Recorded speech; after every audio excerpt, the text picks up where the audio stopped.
Hello, everyone, and welcome to 100's Football Sports Talk Radio. I'm your host, Logan Landers, and today we're doing a game preview, Week 1, between the Clemson Tigers and the Georgia Tech Yellow Jackets. So, if you enjoyed this video or subscribe to the podcast, please like, comment, share, and subscribe so you don't miss a single piece of content because we put out a ton of content on Facebook, YouTube, Instagram, LinkedIn, our podcast where you can find everywhere, really.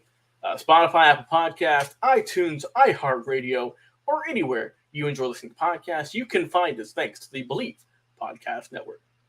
Let's get into this game here. A historic matchup. I mean, these teams have been playing for quite some time. Their first game being all the way back in 1898. Yes, you heard that. 1898. Currently, in the entire series, Georgia Tech leads 50-34, with 2 of those being ties. In 10 of the last 12 games, Clemson has had the upper hand. The last loss being in 2014, and the previous one was in 2011. Now, we know Georgia Tech dominated this early on in the rivalry through the 1800s, most of the 1900s. But then once about the 80s hit, that's when Clemson started to really kind of get things rolling. They've been getting some good wins. We all know the high ranks, the national championships, et cetera, et cetera. And really, since about the 2000s, it's been very much a Clemson-heavy win, with Georgia Tech only getting a few of those in the mid-2000s. So, like I said, only 2 wins for Georgia Tech since 2010. So it's been quite some time coming. Last year was close, a 14-8 victory for the Clemson Tigers. And then previously it was some blowouts, right, with Trevor Lawrence and crew. But let's move on to present day, September the 5th, 2022. The Chick-fil-A kickoff game sold out September the 5th, 8 o'clock Eastern Standard Time, broadcast worldwide on ESPN at, of course, the Mercedes-Benz Stadium in Atlanta. It is going to be a packed house. A historic rivalry, 2 historic teams, and a bunch of crazy but fun-loving college football fans excited for some action. Let's talk about this game. First, let's talk about the hometown team with the Georgia Tech Yellow Jackets under, of course, we all know, head coach. We all know who he is, Mr. Jeff Collins. Bit of a rough go at it for Collins. Last 3 seasons finished with a total record of 9-25.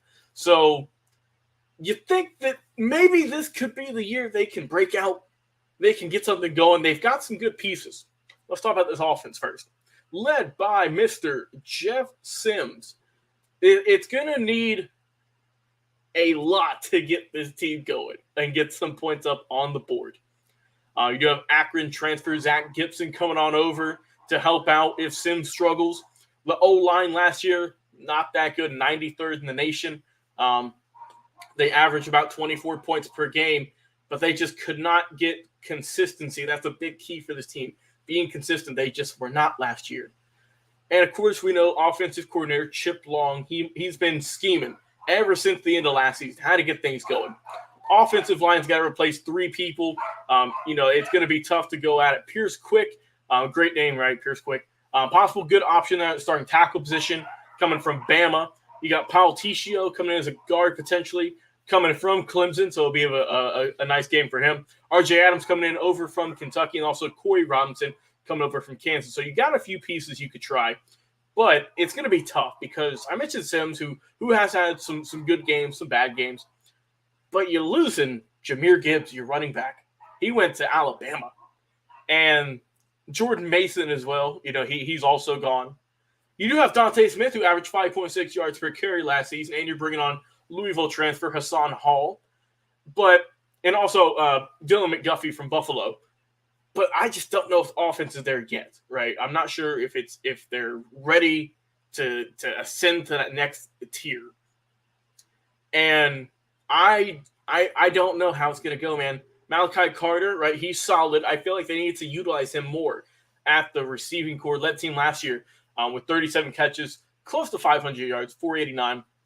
only 2 touchdowns. Then you combine him with Kalani Norris, who's a good deep threat, 17 yards per catch last season. And I think that he is going to be someone they can throw to a good bit more this season. So pair those two up. The backfield is going to be a little bit iffy. I think Sims can improve, and we'll see how this team can do, right?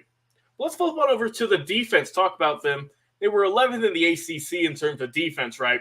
And they just could not stop the run to really save them, right? Dead last in the USA, in college football, in terms of pass efficiency defense. Just couldn't get it going for the life of them. Like I said, you lost Quez Jackson. You lost Janua Thomas. They went to the NFL. Best of luck to them. And also Jordan Dominic. He went to Arkansas. Pig Sooie. And Jared Ivey went to Ole Miss with the Rebels.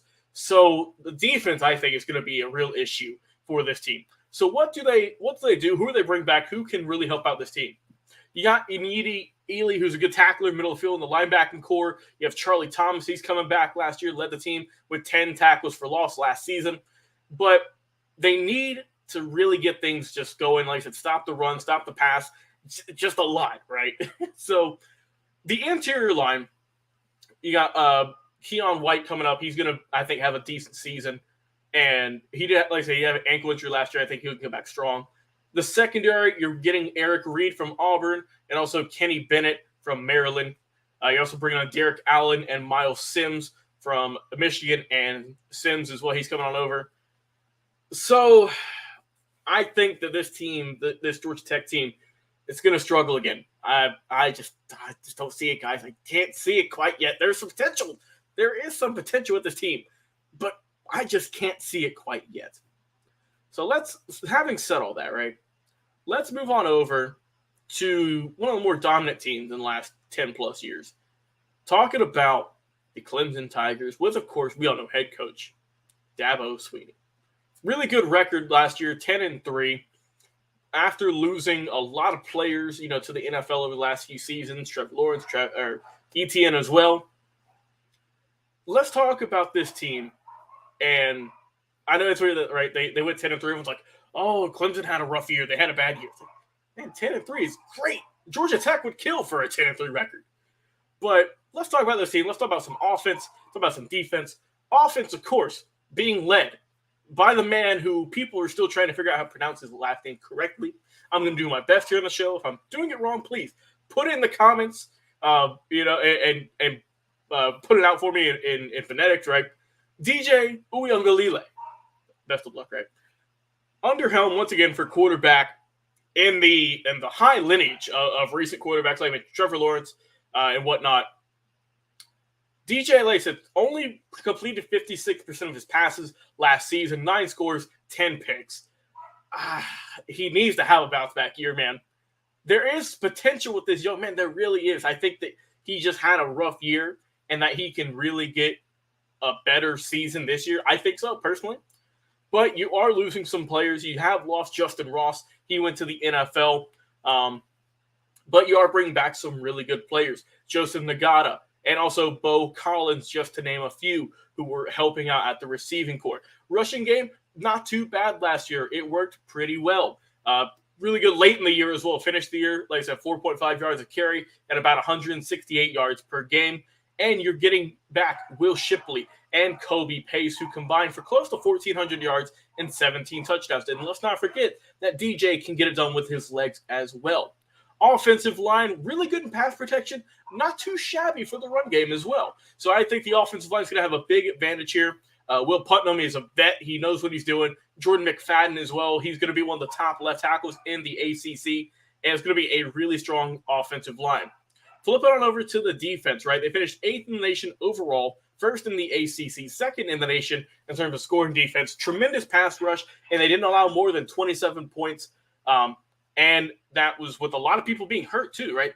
And if this team stays healthy, this D-line could be the best in college football. No bones about it, right? You got Brian Brees. He's staying in, right? You got to hope he could be healthy.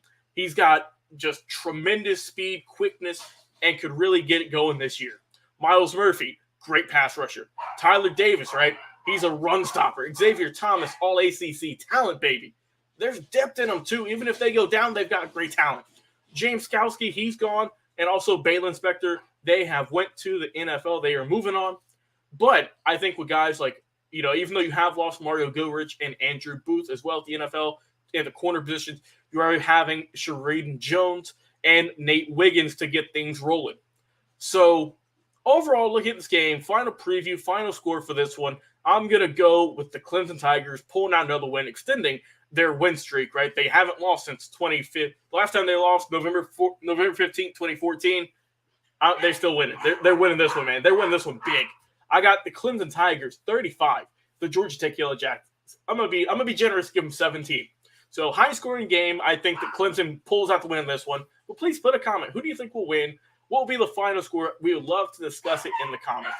Like I said, I've been your host today, Logan Landers. Have a great day, everyone, and we will talk to you again on another live episode of 100 Yards of Football Sports Talk.